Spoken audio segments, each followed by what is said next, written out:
everyone, and welcome to episode 78 of Podcast of the Five Rings, your source of enlightenment in the realm of video games, tabletop anime, film, and tech. Each episode of Podcast of the Five Rings releases Monday mornings on iTunes and SoundCloud, and topic by topic, day by day on YouTube, with the full video releasing on Friday. To catch updates about the podcast or for other news, give us a follow on your social media platform of choice listed in the description below. I am Mao, your resident wildcard, I guess, but it is my year, so here I am. And we are joined by not Tetsuo, the wall that will not fall. He has fallen. Has fallen once again to parental issues. And so he gets to miss our 2-year anniversary, unfortunately. Can't believe him.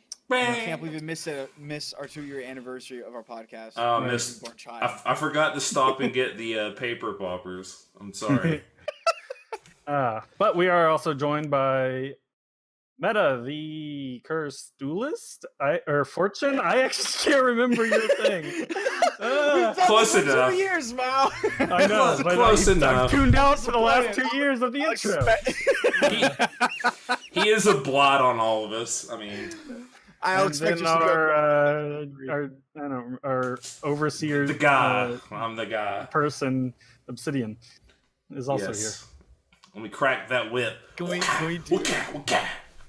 do the intros like this where we just call me Devo? Well, when April gets here, it'll be the month of Meta, and then then Meta can do the intro every month. Why do I get April?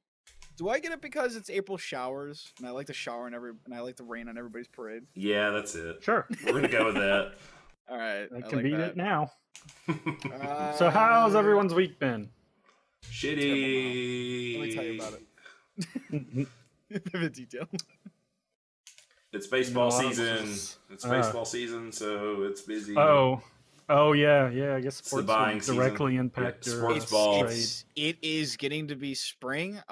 It is going to be summer soon. It's going to be the time of grilling, outdoor fun, activities, sports. Yeah, it's actually been pretty warm here, so we're going to grill this weekend. So you still have to dig your way out of the snow, don't you? No, snow's gone. What? You don't have to do that anymore. Yep. Do not have to do anymore. No, now it's wet and rainy. Yeah, we've had a decent amount of flooding in the past few weeks because it's rained almost every day, but you know how that goes. Yeah. It's been quiet. It's been nice. It's been nice to have warm air. I was gonna say warm air again. That's not wrong though. Warm. It's nice to be warm again. I was tired of the cold. I want to see the sun more often. Savings just went on through, so now the sun's out, quote unquote, longer. I hate summer here. You at least don't have to deal with the humidity, Meta. You get some of that, but it ain't as bad. Yeah, I get a little bit of everything. I get to experience the whole seasons. So when it gets about July or August, you walk outside here and you can't breathe. So, jeez, I don't even notice humidity unless it's like about to rain, basically. Isn't it like always humid though? Yeah, it's just the natural state of things down here. I was gonna say that's like the never normal. if it never like it has to get like to like 80-90% humidity for me to like, it's a little muggy out. That's spraying out my humidity towel. My auto water sprayer all over myself. I remember when I was a kid, we took a trip down to Disney World. I think that's the one in Florida. Yes, Disney World is Florida. Yeah, Disney World, Florida. I remember going down there and whatnot. And I will say right now, as a child, I just remember those fans that also acted as water, like squirt bottles and whatnot. Yeah, were like the savior against every problem down there. Thirsty? Have a little bit of water. Hot? Spray a little bit of water on you.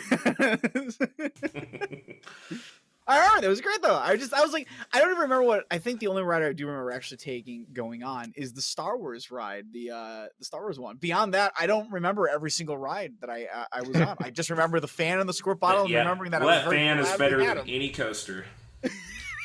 Absolutely is. I was just upset that the little fan just couldn't generate more wind to cool me off. I want one of those for my house when I try to sleep.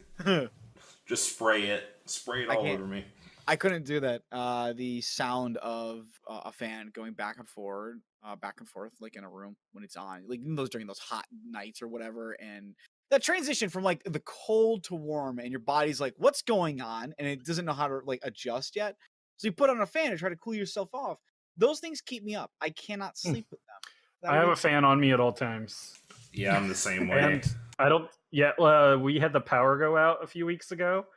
Right when it was time to go to sleep, and it was like the first time I've had like zero white noise in like, I don't know, over a decade, and it was just so weird. It's horrifying, right? Yeah. Lily's more like that when she can deal with, like, she loves white noise. She will put on stuff in the background and listen to it. I just get distracted. What you know about that rainy mood, Meta?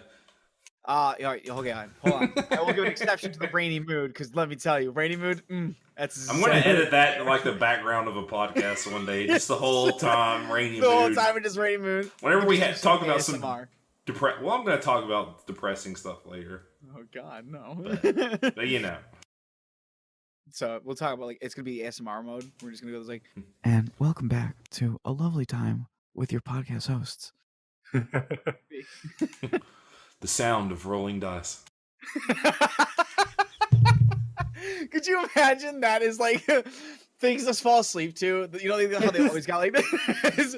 They just got gamer noise in the background, like rolling dice, like chips being laid down, cards being drawn. The guy who can't breathe right, the rustling of the Doritos bag. Controller the hiss of the Mountain Dew bottle is from the can. Yep. I'm gonna make a whole hour long. Just like fall asleep to the sounds of gaming. Oh my god. That'd be great. We're gonna do it one of these days. So I guess we can move on to our first topic, meta. You know what's really good? Chocolate. About playing. I mean, you're not wrong. Only milk. Only milk? Really? You Yeah. Like the dark chocolate? No. Not a fan. Not a fan. I like all. Yeah, I like that mean, bitterness. I like that sweetness. anything that's like 70-ish and over, like less, I guess.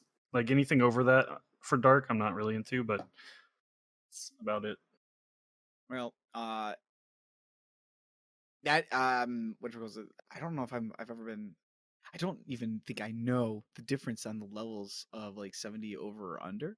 I just know that I like it. Well, like the 85 or 90% is just like Oh, that super bitter okay. dark chocolate. Like, yeah. One day we're gonna have an episode where we don't talk about anything we normally talk. We're just gonna bring completely separate abstract concepts. Like, I mean, we could talk about food chocolate? for quite I a know. while. I was gonna say food is probably one of the few things that we all really enjoy in this channel. But no, it's not. Unfortunately, edible is the new game that just came out, DMC 5. I mean, it is if you try hard. I was gonna say, yeah, I kind of wish. How does one eat data? That said, while it's not technically edible, it's not technically a food. I shouldn't say it's not technically edible. It is bloody delicious. Let me tell you about this wonderful game. So, Cap, if you don't know what Devil May Cry is, Devil May Cry is a series that's come out for or kind of like around the beginning of the PS2 era, and has kind of jumped from PS2 to PS3, and then now to PS4, Xbox One, so on and so forth. That's kind of just your generational jump. The game series originally was a failed idea, a failed concept idea for the next Resident Evil 4, but they decided that the game had switched over so much from like what a Resident Evil was, it really wouldn't work. But as its own idea, it was actually pretty cool. It's kind of been a little bit of hit or miss with the production team on it, because I mean, technically the first game did really well. It was technically a failed project, so to speak, that became a success. Second game came out, and that had a whole lot of problems behind the developmental field. Yeah, I think I've heard that 2 is kind of generally the worst of the Yeah, main ones. two is the worst one gameplay wise, design wise, and whatnot. Because there's just a lot of unfortunately, there's like I can't believe I'm saying this for like a single player game like this one, but in a game like this, there's actually a lot of imbalances. Mhm. I that kind of made things really wonky and wacky. The environments were like they kind of wanted to make these big, large environments, but they were so big that they were utterly empty. So you'd be running around these large areas that had nothing in Yeah. it. Enemies were kind of dull and boring. Guns were very powerful. It was just better to Oh, just shoot wow. your problems away. That's Never get weird after close. watching you play through some of the Yeah, other ones. yeah, guns were very strong. It was just kind of the general consensus that unless you're really good at the game, just shoot your problem away because you could do it pretty quickly. Um, I mean, the original director of the game was taken off the game, and they put on Itsuno, who would eventually become the director for the rest of the games that came out. They put Itsuno on there, and he had like 3 months to fix as much as he could to make it essentially playable. Was his major goals to make it a playable game. Mhm. So it shipped out. Gameplay wise, story wise, it's not really a great game, but it sold really successful and led to what is the third game, which was essentially considered to be one of the best games and Yeah, a arguably lot of still. people have that or had at least, or maybe Yeah, not now, but had it at number 1. yeah, it's very much number one. It covers a lot. It's really well done. The fourth one came out, and that one essentially also had production problems. Yeah, there's a little bit more mixed on that one from what I Yeah, have it's a heard. little bit mixed. It didn't come out. It's not bad. It's just not. It wasn't as good as 3. It was really hard to beat. Mm. So and then the game kind of went into hiatus for a while. And then they And came out with they were like, we're gonna just reboot it. and they came out with the 5th one, and nothing ever happened before that. The true DMC file. So so then they tried doing a reboot, bringing it over to Western for a long time. This is kind of like the Crapcom era, as it's kind of referred to unaffectionately. So Yeah. a very long period of time where Capcom just made bad game after bad game after bad game, or they tried different things. They tried going on a very big Western binge. They created DMC, which some people were very much for, but a lot of the gaming community was very much against. A lot of critics defended it, but the critics don't matter as much as your player base does, and the player base wanted to see it burn. It actually did very poorly sales wise, regardless of what side you're taking on. They had a projected amount. It didn't even get remotely close to that. They projected a new amount of sales for it, reducing it by, I think, a certain million or so. It still didn't reach their secondary projection goal after the huge drop off. So it was considered silently, but truthfully, a financial failure. Yeah, they had to sell Dante's model off to dentists. They did. Hmm. It's actually quite literally used in a commercial. I don't know how to say. I don't know how to feel about that. We didn't really know what was going to happen, but then suddenly, at E3, they unveiled what the rumors had been hinting towards, and the leaks had given out. DMC5, it was coming back. And it did. And the game finally came out just last week. It has been a huge success. It has already sold over 3 million copies on Steam's numerics alone. Oh wow, I didn't realize it was that much. Yes, Yeah, it has. I so saw much. the It sold a bunch. I saw the physical amount in Japan was super low, like the lowest it's ever been for a DMC game. Yeah, But the it's physical is I guess low, I mean but just more and more going to digital. yeah, but financially though, oh my gosh, has it done well? It has essentially it has had a higher peak than Resident Evil 2, the remake that just recently came out, which peaked at around 74,000 people on the platform. Whereas DMC5 peaked at 88,000, 89,000 if we're rounding up or down. So it technically hit 89,000 from that one. We haven't seen the numbers yet come out. Unfortunately, it's still falling behind Monster Hunter World's peak of 329,000 rounded down. But I mean that's definitely a different beast altogether when you're comparing it to the Monster Hunter and the love that it is for that game. All the same, it has surprised a lot of people just because of those not only the peak value playing out, but kind of potentially beating out Resident Evil 2. A lot of people did not expect that.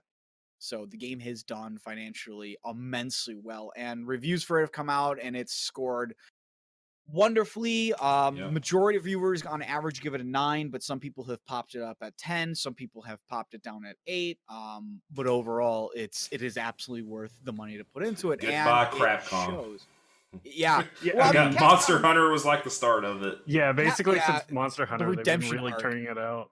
It's the redemption arc of Capcom. That's pretty much what it's been all about. So All it will take was if they can make a good Street Fighter game. I mean, the Mega Man came out. That did really well. We've seen Monster Hunter World has done beautifully on consoles. That's considered it's broken internal records. We've talked about that before.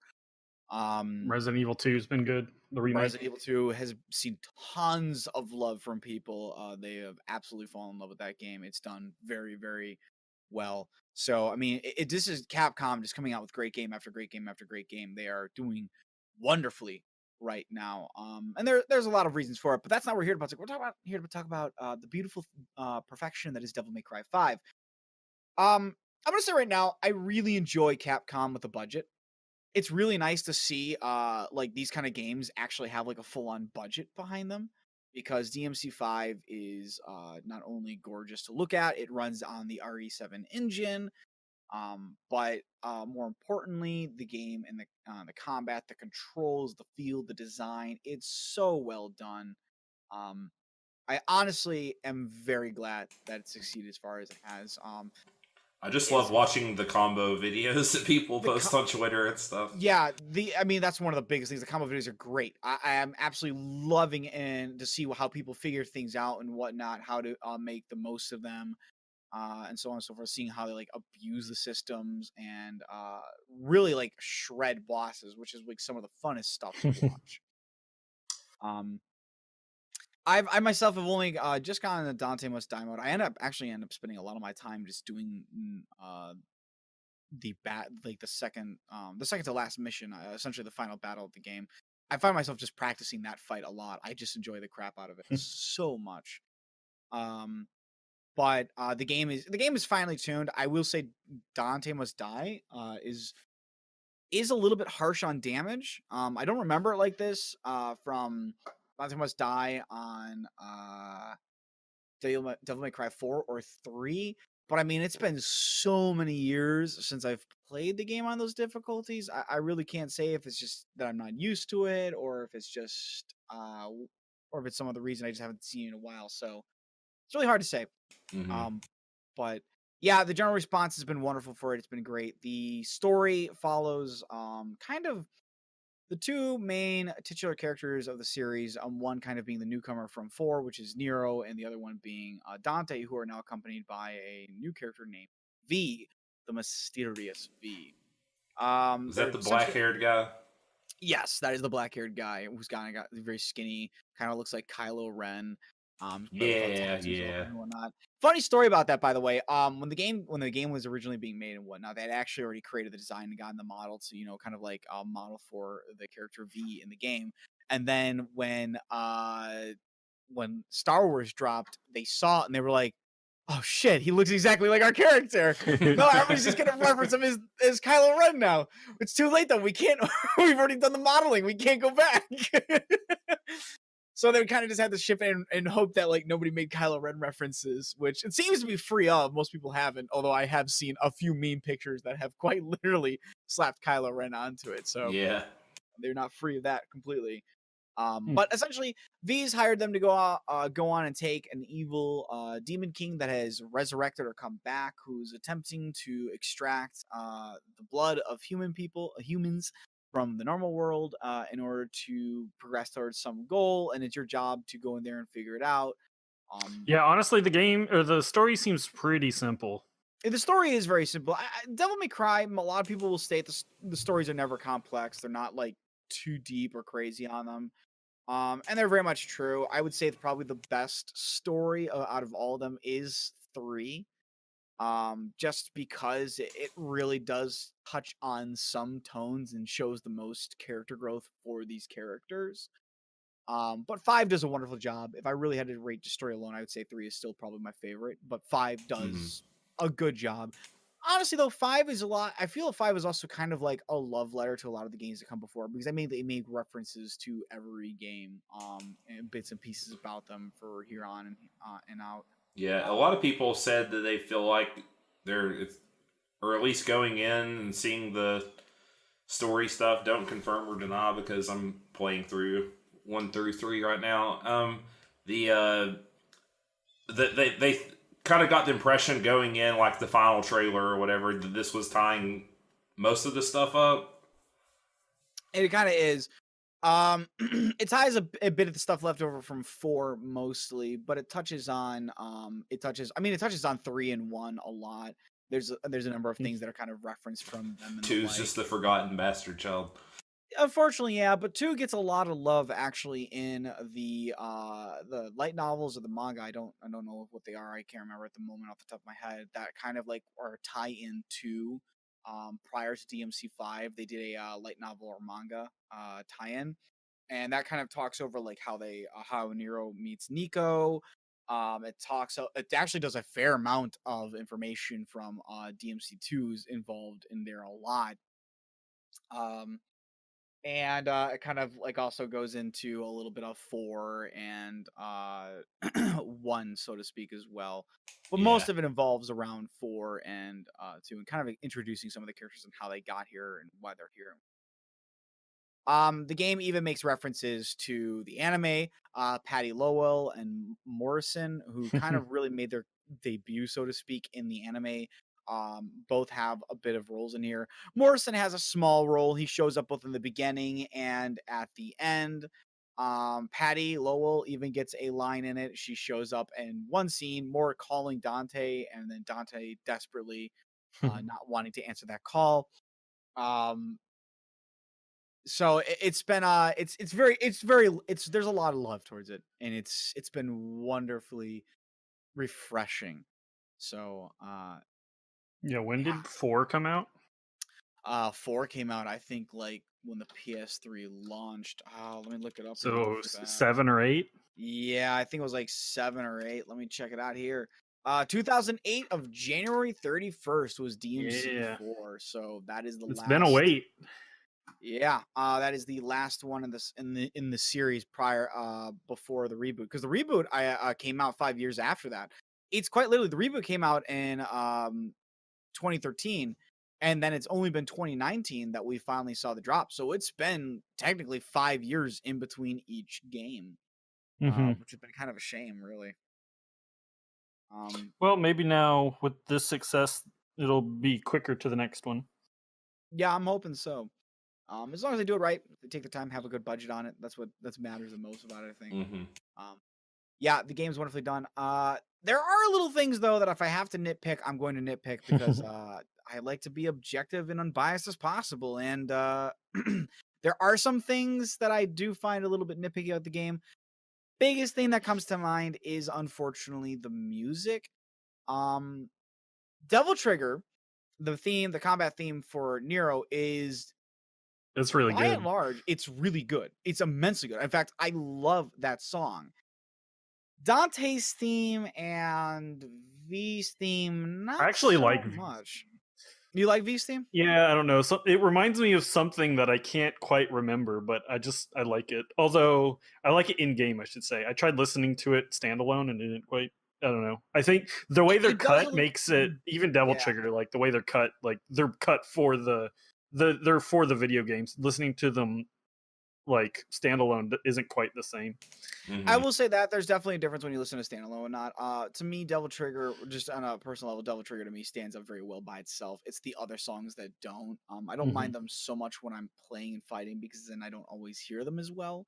Right. Um, Yeah, because but the way the combo system triggers the music. yeah, Yeah. yeah. So you kind of get that build up if you're doing really good with your combos and whatnot.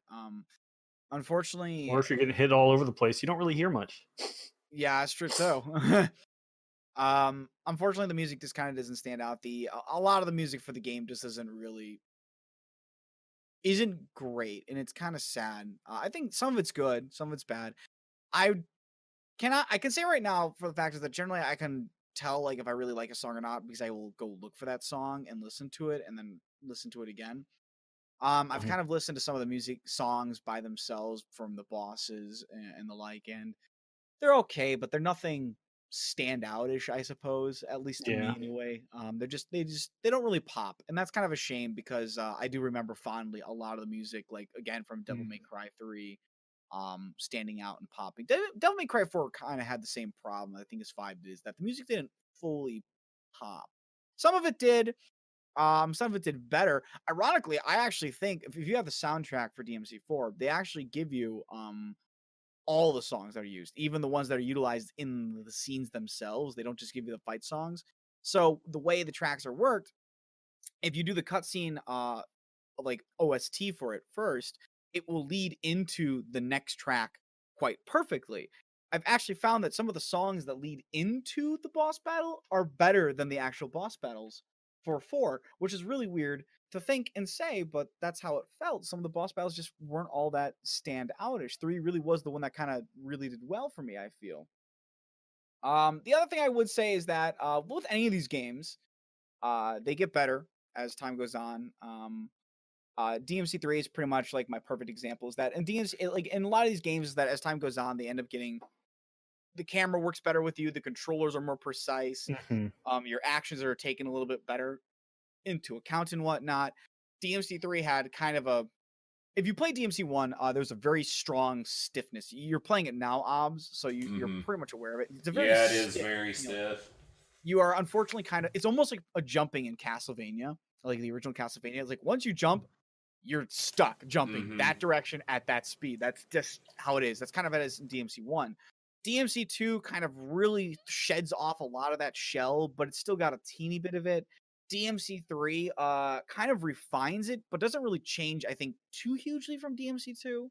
But you are kind of stuck a little bit. Sometimes you might like the camera might pan over and you'll kind of pull your controller in just a manner to help make you jump a little bit better, but your character will end up rolling as opposed to jumping because of the way the camera's angled and the way you're kind of Hmm. moving the stick. And that gets a little bit frustrating. 5 has done a great job on improving on it, but there are still a couple times where it does happen where I'm attempting to jump backwards. My character's got like my back to the enemy.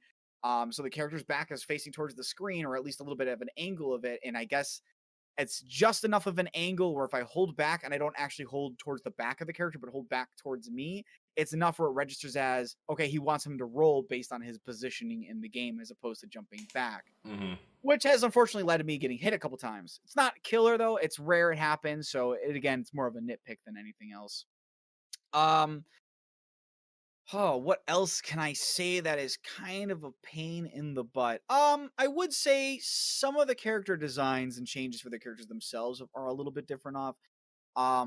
I mean, I don't want to spoil too much for you, Obs, but the way like the character Lady in particular, Hmm. is presented in 3. She has a very big shift in 5. She doesn't fully feel like Lady from 3, or she doesn't feel like Lady from 3 that has kind of grown up and changed a little bit. She feels like a very different Yeah. character.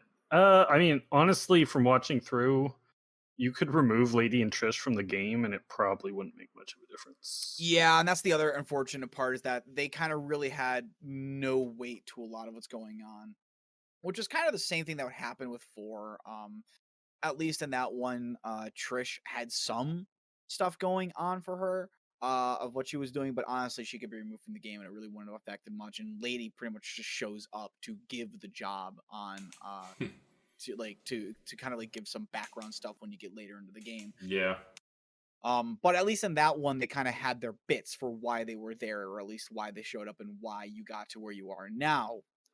But in 5, as Mal said, they really just feel like they couldn't be removed, which is a shame because their characters are really cool and I like them. And it sucks to kind of see them unfortunately set to the side. I don't know if that's because just restraints on what they could do with DMC5, or if there were other things they just kind of had to choose between what they wanted to add in, what they didn't want to add in, so on and so forth. But I'm kind of hoping that if we see DLC for this game, we get to see a little bit more in-depth stuff on Lady and Trish, because I really do like them as characters. I think they're wonderful characters, and it's kind of a shame that they just didn't get as much love as I really feel like they should have gotten. So that was another thing I think that kind of just unfortunately fell to the wayside. Beyond that, though, I think anything else I would have to say about the game is a little bit is really starting to get into the nitty gritty of it, and I think Well, you also I'll save didn't that. quite love playing as V, right?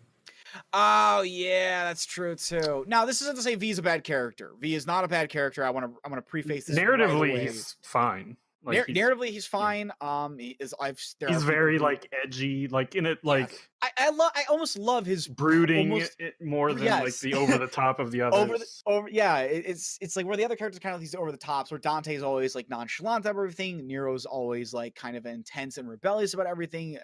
V kind of takes like this gothic poetry thing to kind of like the edgiest level possible He about reminded me of Genesis from Crisis Core. Yes, he did. But in a better way. No, just the fact that he's always got that book he's he does. reading I know he's from. like he's like, and so the story goes. And he just keeps reading out of it, like saying all these tales and fables. Yeah, and it's whatnot. it's a collection of poems from Lord Byron, I think, or something like that. I can't remember Yeah, I don't who it remember was fully. exactly, but yeah. So, but he's enjoyable for what his character is and whatnot. But mechanically wise, like playing him, I just don't personally enjoy him. This is really not a gripe against the game itself. I mean, again, he plays fine. He's just very different.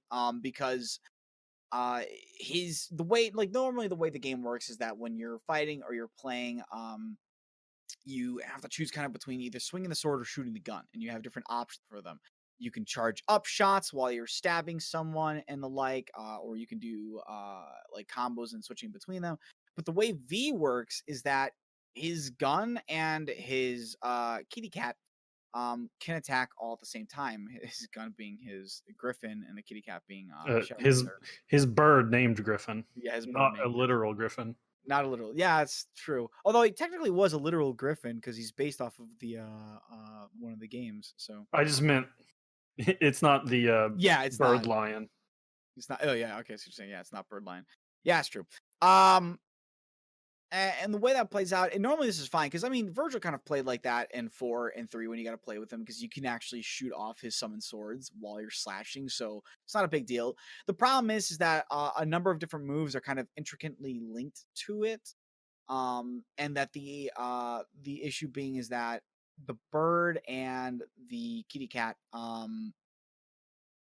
they kind of like to warp to you. You can like position them kind of softly manually like that you can call them back to you based on certain moves that they do and whatnot. If you dash to the side, that will call back the panther. If you press R1 back and L1 or circle or square for default controls, it'll pull Griffin back to you as well and it'll perform a special move. This is a little bit frustrating though, because sometimes you might be focusing on utilizing the gun, and then you accidentally do something that might call back the panther because you need to dodge out of something, and you call your panther back when he was in the middle of chaining an enemy, which is a little bit frustrating. Sometimes you're chaining with your enemy, you're shooting away, and then you're kind of backing up to avoid getting too close with another critter, and you accidentally call back Griffin because Griffin is now meeting the requirements to be called back and utilize a different move. And so that kind of makes it a little bit janky at times, and a little bit frustrating, which is just unfortunate because otherwise he is a very good character. Because he does kind of play a little bit differently from the other ones, which again is kind of the problem where I had a little issue with him is that he wasn't.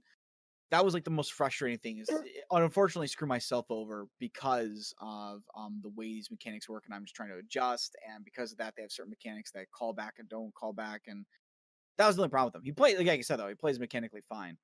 It just, for me personally, that was just one of the things that happened. Probably my least favorite character to play as, just because of that, unfortunately. They can't all be your favorite. I know. Nero's got a lot of cool arms, and he looks real fun to play. Nero is a lot of fun with his arms, but I kind of have this really bad habit of not really burning through the arms. I kind of just use whatever arm is on me at the moment and adjust accordingly.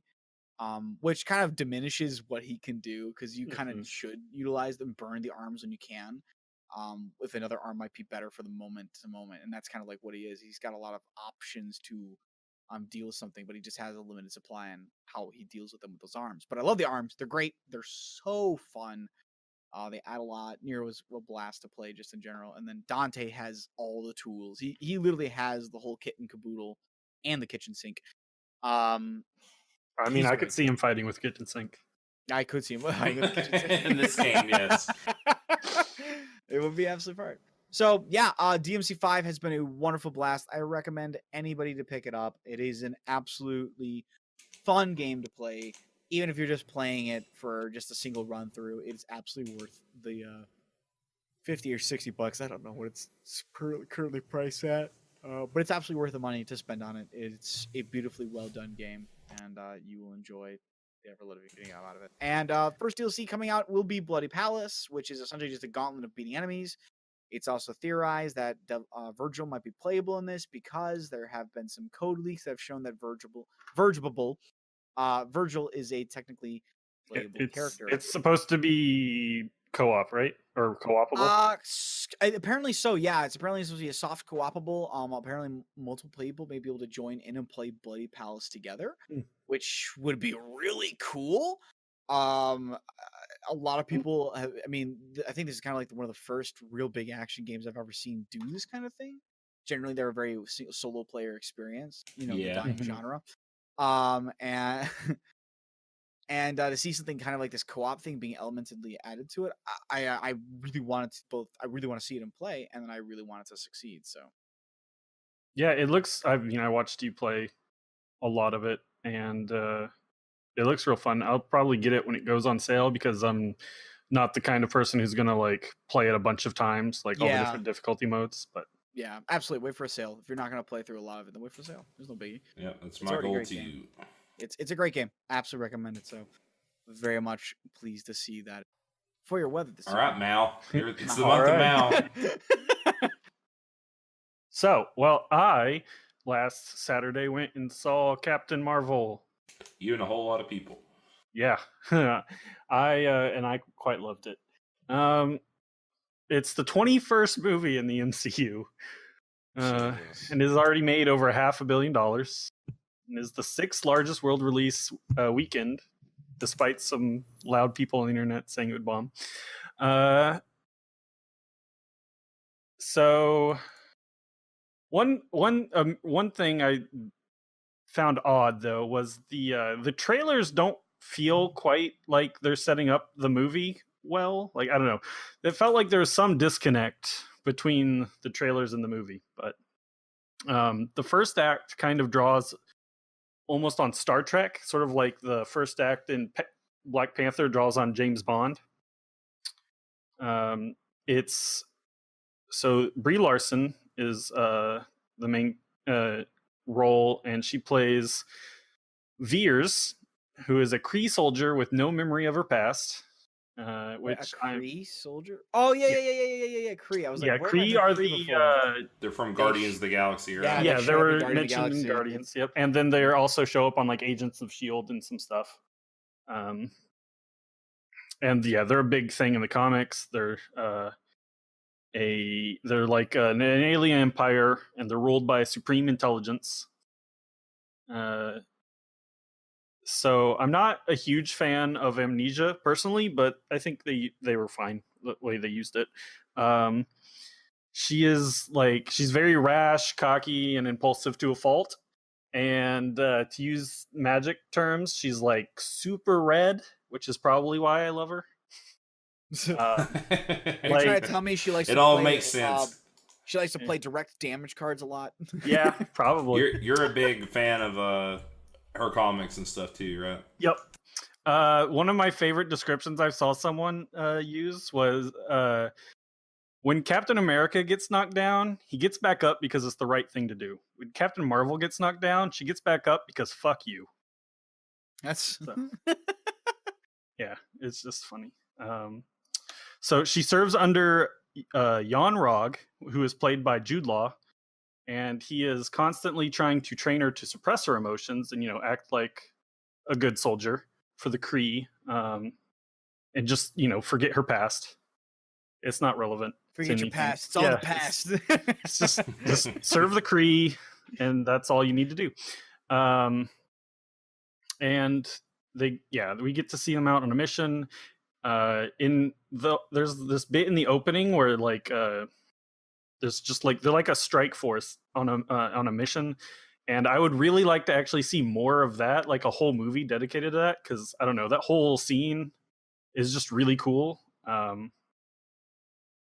and it's just not something you get to see in Marvel a lot, because it's usually focused on the heroes and stuff. Even in Guardians, it's not.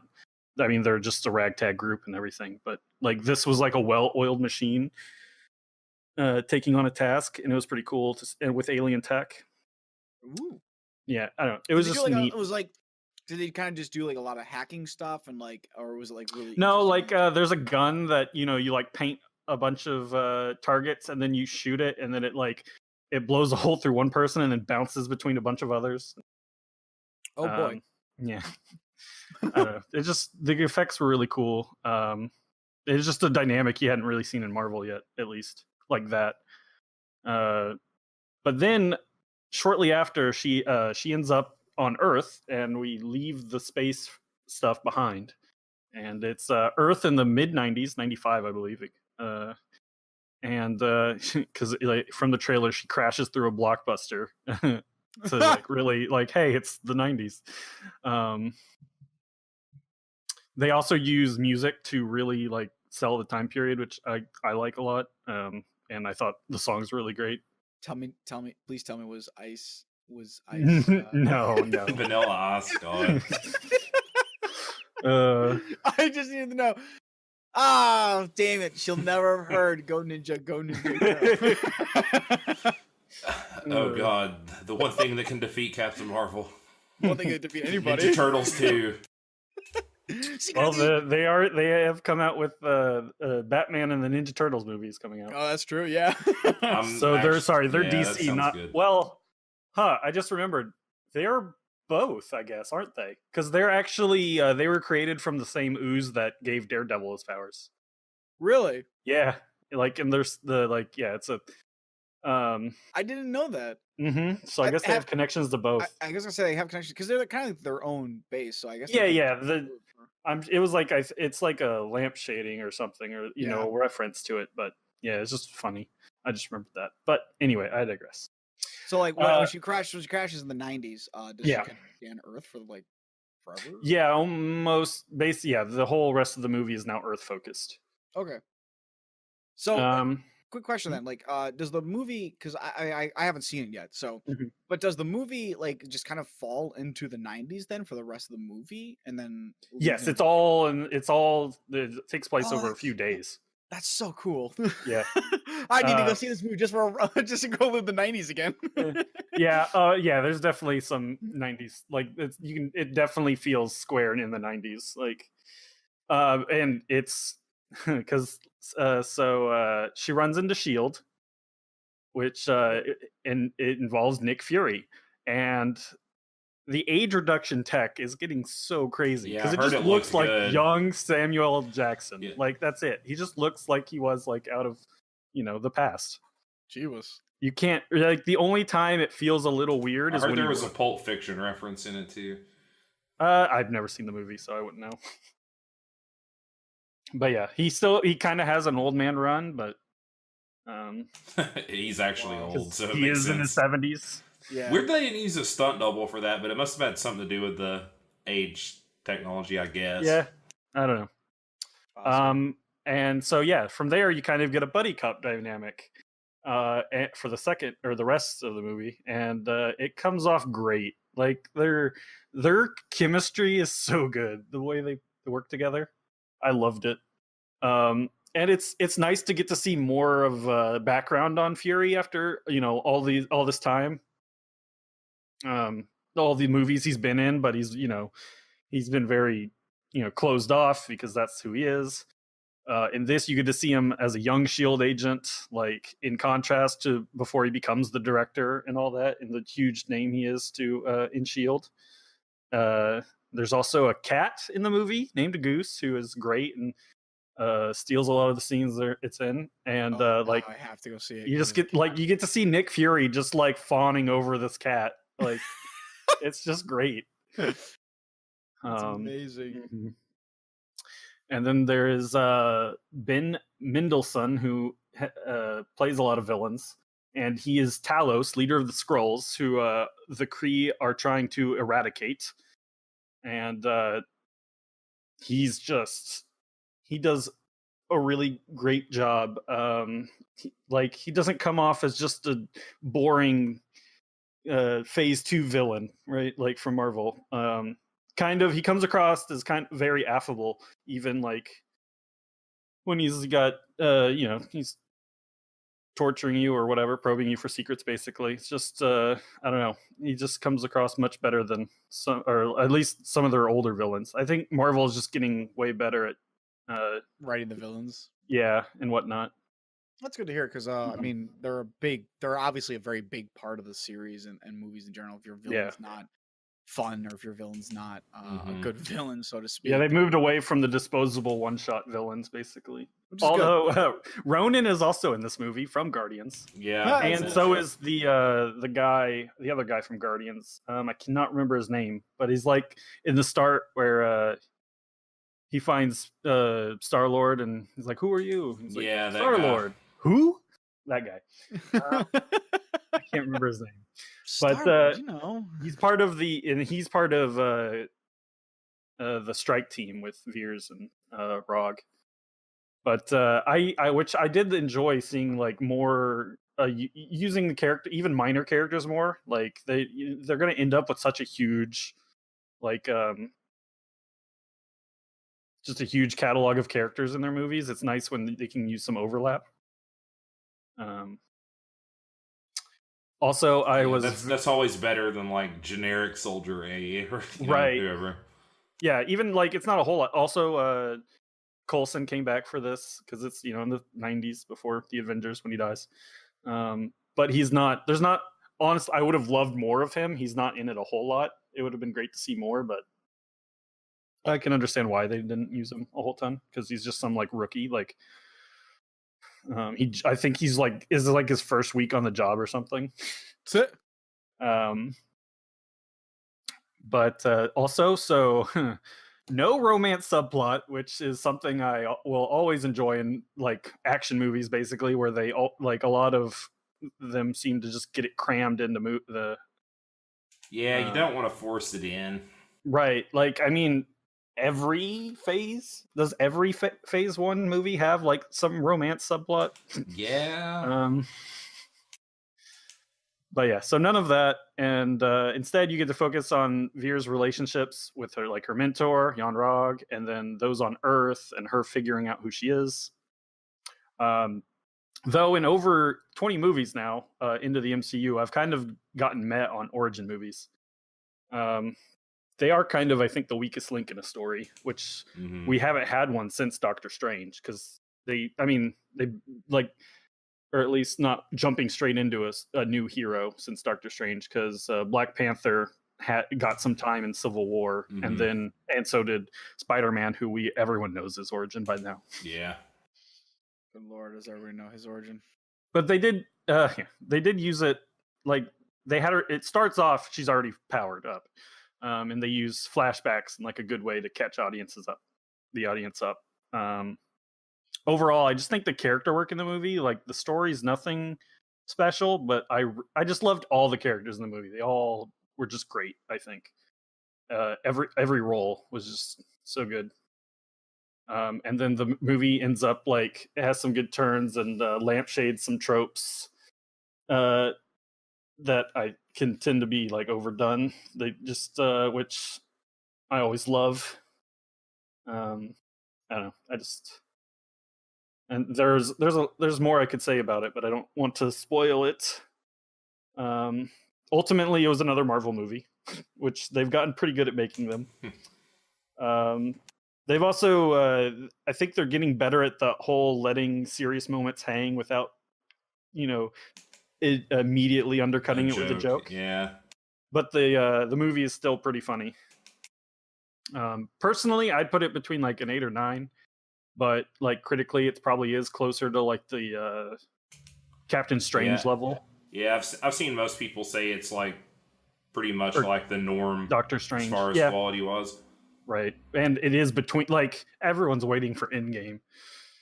Like, I mean, it's only going to come out in about a month and a week's time. A little over a month. We got a new trailer. They just dropped the second trailer today. Yeah, it just dropped. Yeah, I'm starting to feel the superhero fatigue a little bit. I think.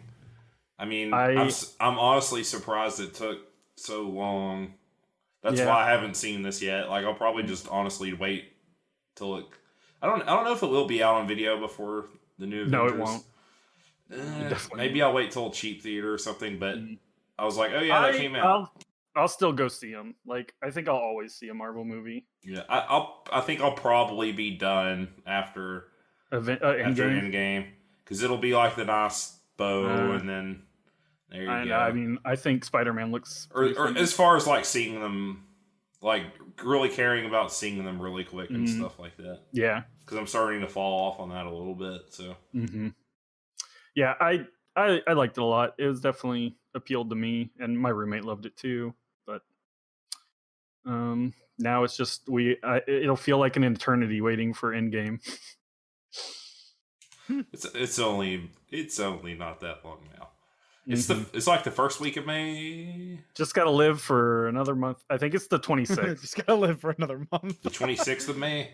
Yeah, I think so. Okay, that's like 2 months. So yeah, it's like a month and a half. Or not May, April. Sorry, April 26th. Okay. Yeah, that you can deal with that, Mal. You can make it. I believe in you. It's the year of Mal. All right, well, that's me. So just leaves you, Obs. What you got for us? All right. So, as many of you know, I'm a huge fan of the greatest game of all time, Final Fantasy 15. The greatest game that was ever completed a year and a half after the game release is recently I went back and replayed Final Fantasy 15. It came out initially in late 2016, if I remember correctly. So yeah, it's been 2.5 years, almost 2.5 years. It was November, I believe, of 2016. And the game's, if you kept up with it at all, it had a very rocky development.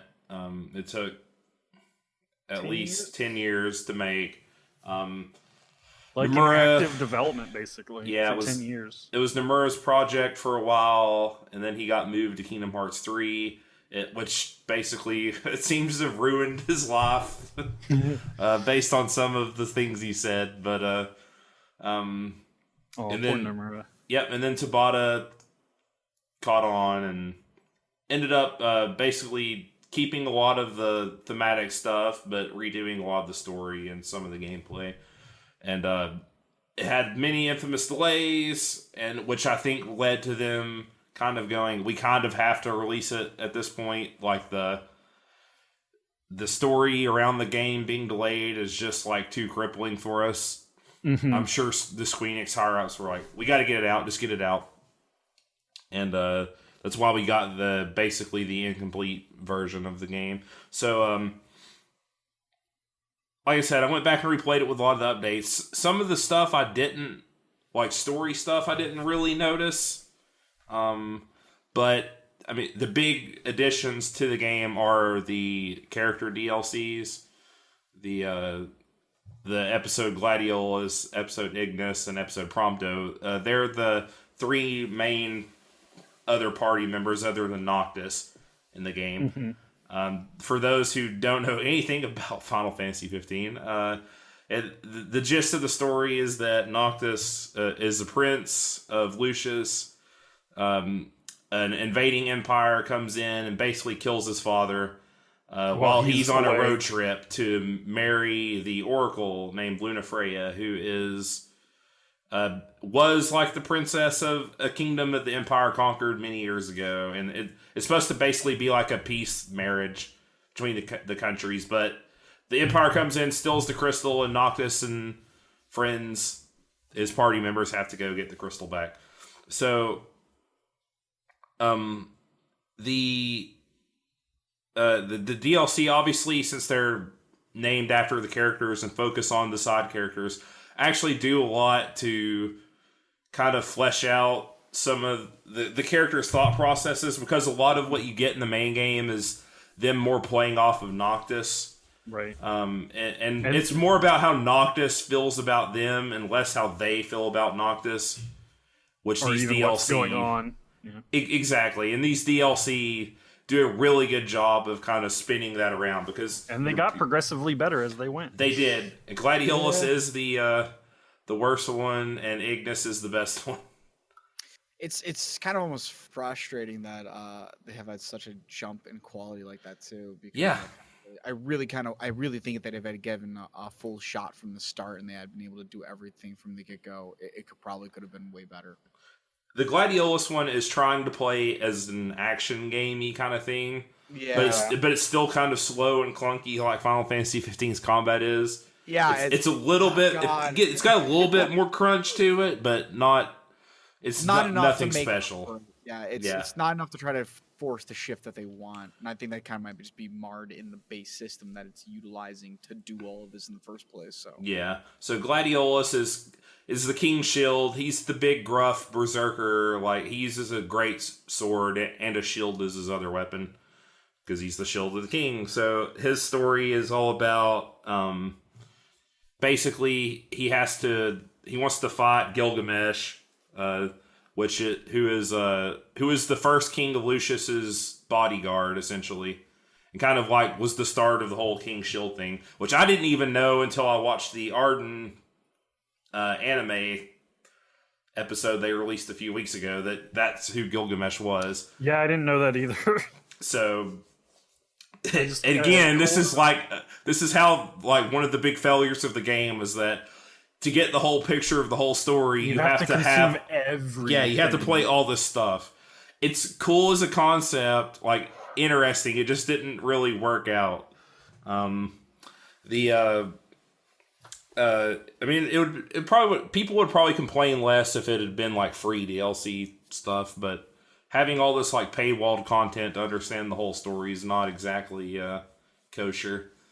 But yeah, so it plays more like an action game. You explore a giant dungeon, and it's very combat focused. It's just him, and you get a little bit of core. Yeah, and it's kind of like getting into Gladiolus, like a lot about like what his family thinks about like their role and that kind of thing. And it's more about he's kind of butthurt, for lack of a better term, because Lunafrey's brother has become like the imperial commander of the armies of Niflheim, the Empire, and he basically gets showed up by him at one point, and he's like, I gotta get stronger because he basically backhanded me and I could do nothing about it. So basically by gets ruffle stomped. Yeah, by going through the trial of Gilgamesh, he'll become stronger. So that's kind of his goal. It doesn't really give you, like, he just beats Gilgamesh. He doesn't really, like, you don't feel like you learned anything, or, like, there's no, like, tangible proof that he's stronger, really, other than that he beat Gilgamesh and has, like, a sword. He got a scar. Yeah, he got a scar. He comes back and has a scar. Up. Gaspoo. He's grown physically. And my roommate's dog starts barking. Oh, my gosh. What? You talking shit about Gladiolus? Gladio? I come in there, mate. Swear me, mum. Yep. So next we get Prompto. Prompto had lots of good character stuff in his story. Gameplay wise, I think actually my least favorite gameplay wise. Yeah, it's all right. It's fine. It's like third person shootery. It's just very repetitive is the problem. Yeah.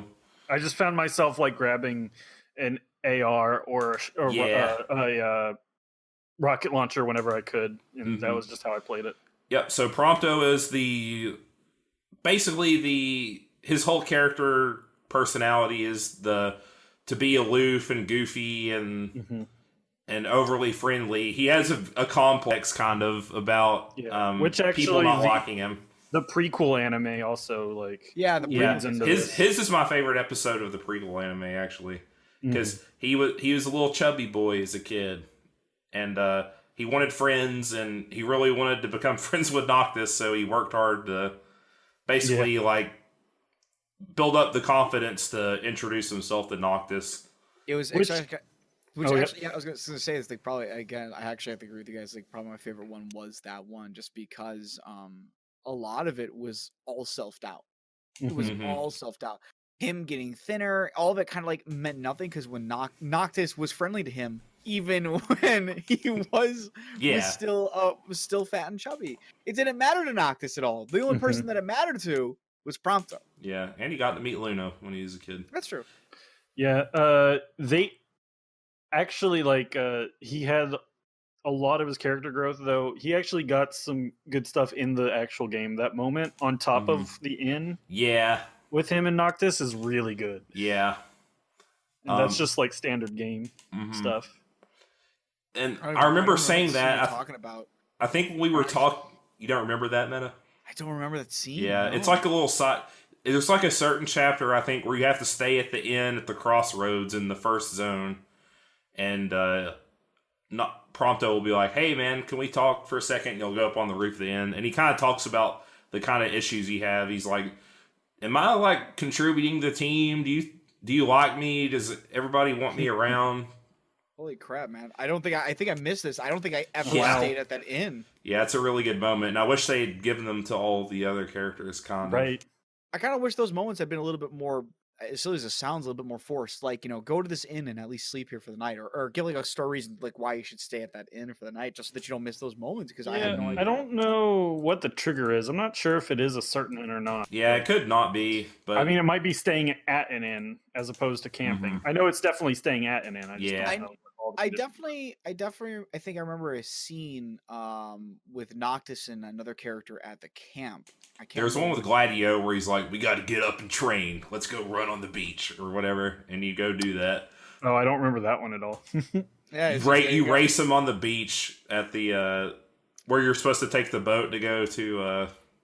I don't think I remember that one either. I don't remember that one. Yeah, that's I think the only one one. I recall even getting is the one with Ignis. And I think that was. What's the Ignis one? I don't remember. I just remember that, that I had a scene with Ignis, specifically with Noctis and Ignis.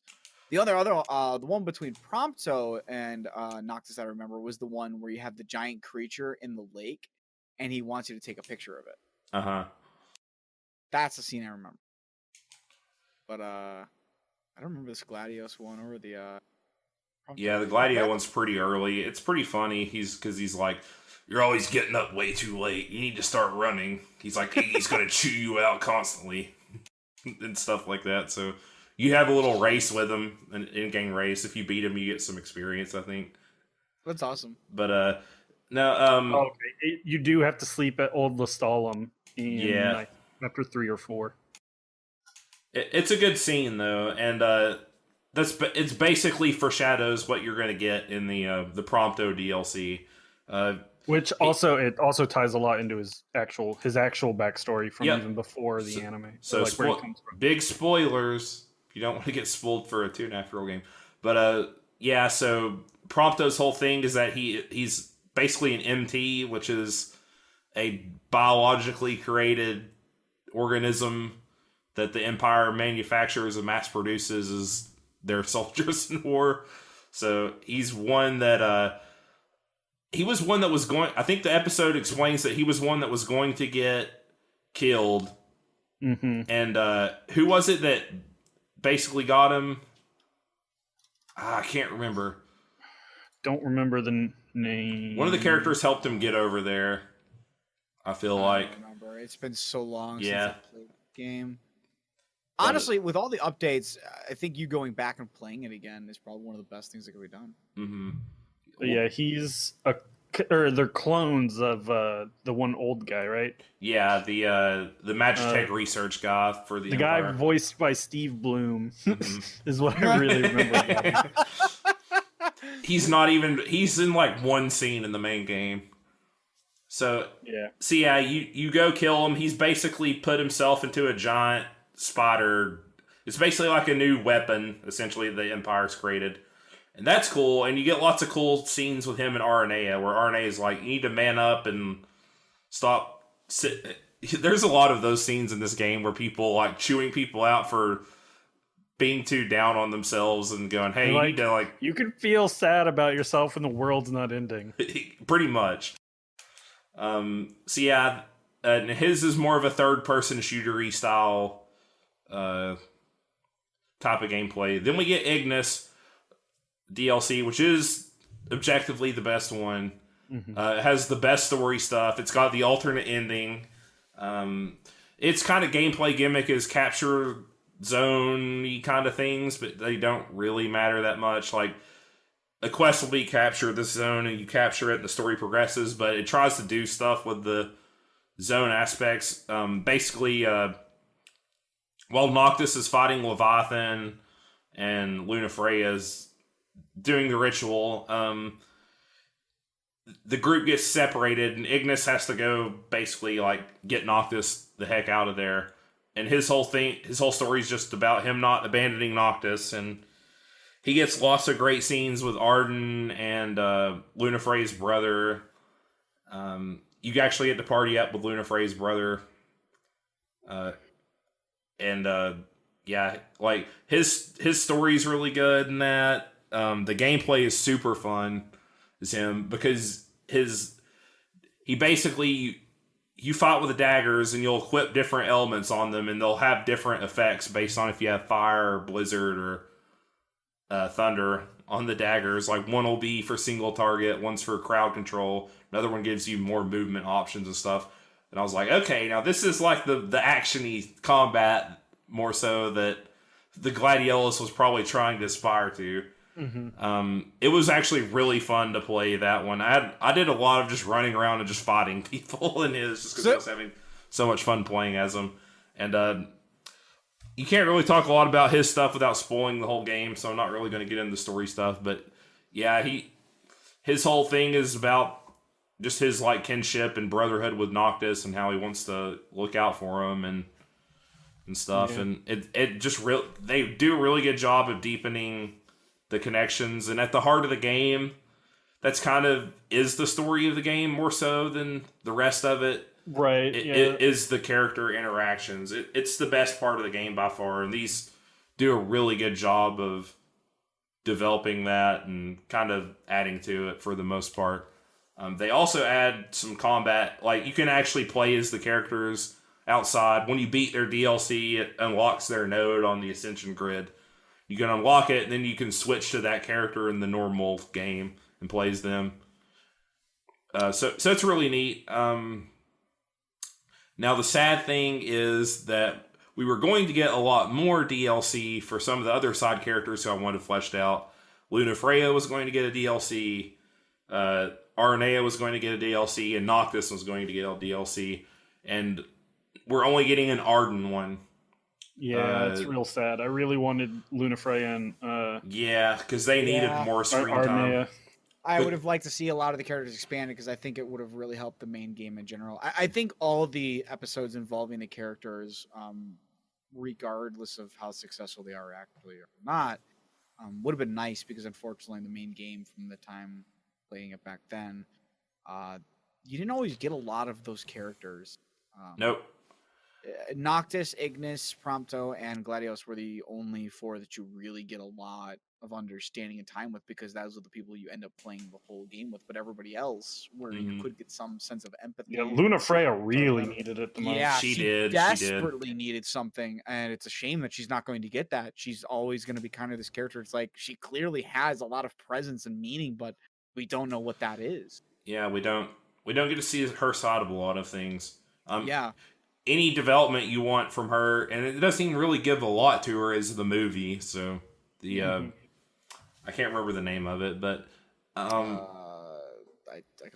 it's a lot about you get a lot about King Regis and a little bit more about her. Yeah.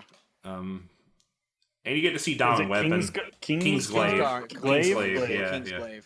Yeah. The which I actually thought it wasn't that bad. No, it's fine. Yeah, it's fine. It's not bad. It's got some cool scenes. But yeah, it's a shame we won't get those. The Arden anime is actually really good too. It explains a lot about the lore of the world and the history of it, at least at the founding of the Kingdom of Lucius. You get a lot of probably something that should have come out before. Exactly. You get a lot of understanding of why Arden, because that was another big thing for me playing the game the first time was I didn't understand where Arden was coming from as much. I got, he explains why he is antagonistic towards Noctis, but you didn't really, and it does the trope where it's like, I have to fight you at your full power thing. Yeah. So I'm going to do this. Where you kind of understand more why that happened when you get the anime, and hopefully his DLC will add to that too. Because it added a lot to him as a villain. It made him It made him better.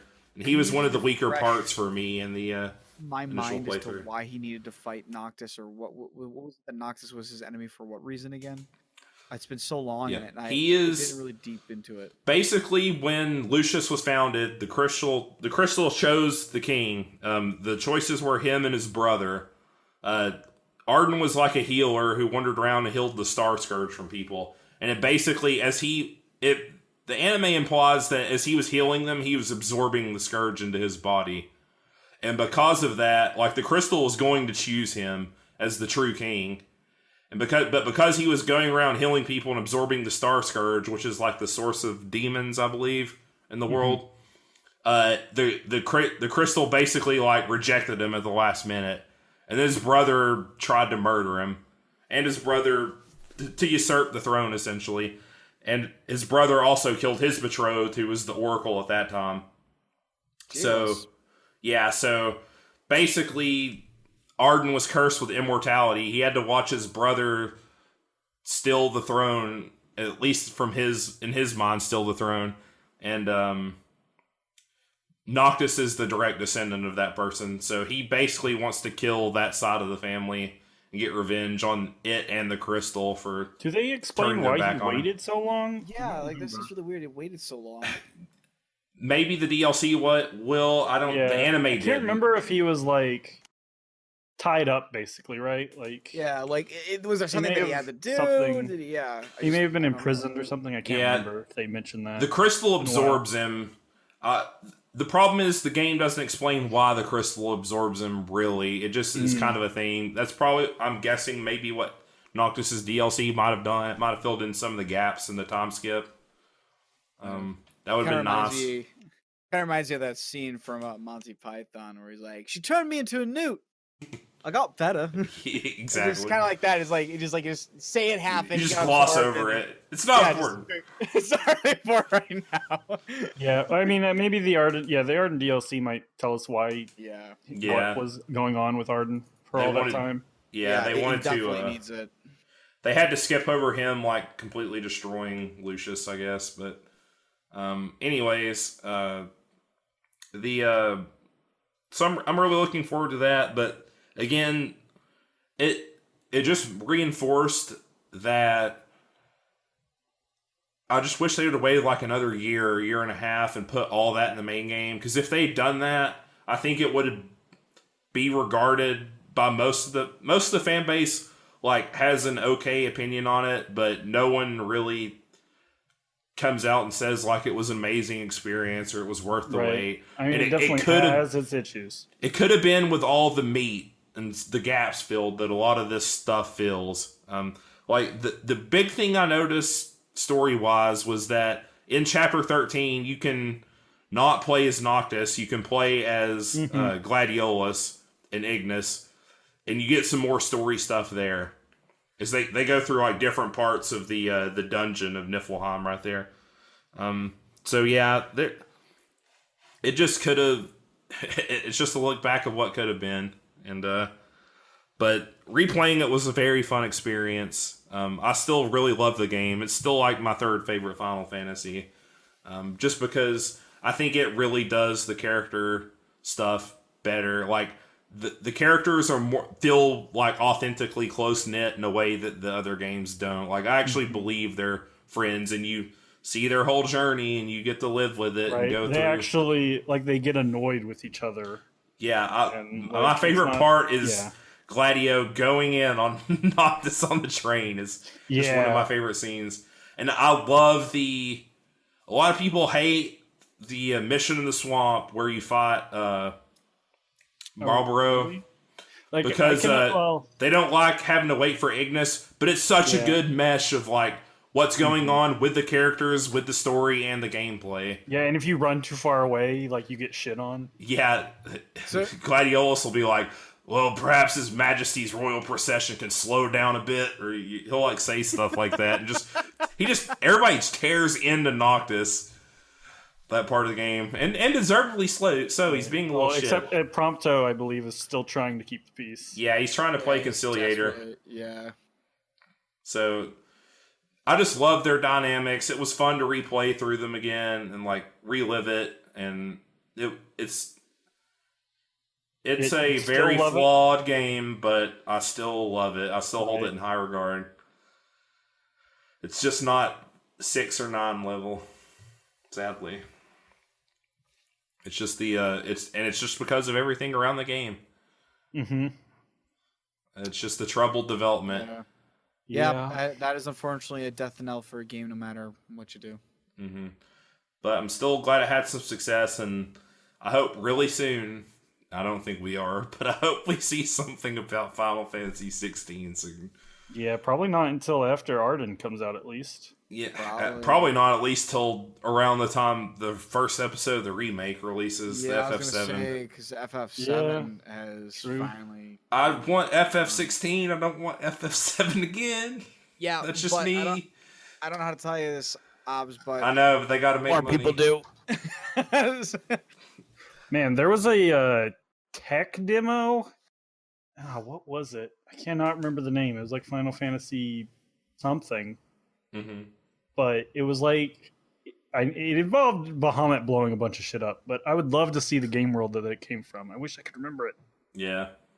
So man, Arden comes out on the 26th, so I'll get that and play the last part. Final Fantasy Agni.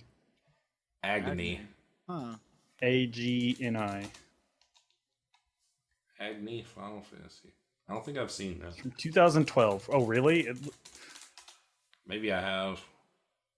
No, I don't think I've seen that. I'll have to watch it here in a second. But yeah, that's my topic. Yeah. All right. Am I doing the outro? It's your year, Mal, are you? All right. One moment. He's got to pull it up. All right. This has been episode 78 of Podcast of Five Rings, your source of enlightenment in the realm of video games, tabletop, anime, film, and tech. Each episode of Podcast of the Five Rings releases Monday. I don't remember. I don't think I was supposed to read all of this. Okay. Well, we release on Monday mornings on iTunes, SoundCloud, and topic by topic, day by day on YouTube, with full video releasing on Friday. We've got a Twitter. It's at Podcasts5R, and a Facebook at PSR Podcast. Or nope, P5R Podcast. It's on my third monitor, really far away from me. Yeah, check us out there. Meta's streaming at PS Overflow or PSO Flow? PSO Flow. Flow, yes. PSO Flow. It's a lot of DMC5 right now. Got any plans to move on? I will probably move on eventually. Yeah. The last thing I really want to stream, just like full on through, will be Heaven and Hell mode. But that's with all the real life cutscenes put on instead. Because apparently they're very funny. I haven't had a chance to see them yet, so I'll just stream that, and then I'll probably move on from to something else because What, you got anything lined up, or you just wait for Sekiro, Mel? Or Meta. It comes out in like 2 weeks. It might be Sekiro, but honestly, I might Friday. I might play Sekiro myself. Oh god, it's next Friday. As silly as it sounds, Chocobo's Mystery Dungeon is coming out. Oh yeah, game, and Lily and I are kind of jonesing to play. Oh yeah, if you stream that, I'll definitely watch it. So that's definitely something we're probably gonna just play because it interests us. We've liked.